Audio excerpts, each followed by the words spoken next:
Depuis le matin de leur rencontre, il y a quelques mois, ils ne s'étaient pas quittés plus d'une seconde.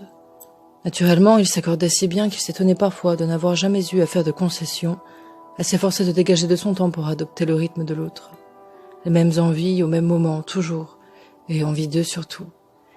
Ils vivaient comme des amis qui se connaissent par cœur et pour qui la vie est plus facile ensemble, se comprendre sans un mot en un regard furtif, se parler pendant des heures.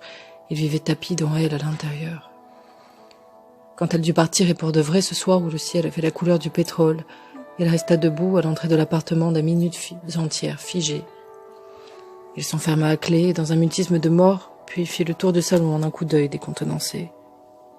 Il n'y aperçut rien, plus rien. Il regagna sa chambre où restait un chemisier en soie qu'elle portait souvent, froissé entre les couvertures du lit, mais ne le vit pas. Non, aucune trace d'eux ne figurait sous la fenêtre. Devant ces draps immenses et vides, il eut une impression de lave incandescente courant dans sa poitrine, de torrents dégringolant sur ses joues. Il pleura en cascade, à s'en noyer, le cœur plein d'eau et qui brûlait quand même. C'était la guerre. Il se retrouva en haute mer et sans rien pour s'accrocher. Son cœur éclatait en mille et lui en cendres. La guerre. Il se dit que jamais avant elle, non jamais, ses yeux, ses mains et sa bouche n'avaient servi. Qu'allait-il pouvoir faire désormais de ses doigts solitaires, sa langue retombée dans une torpeur invincible qui n'avait fait que pour cette femme?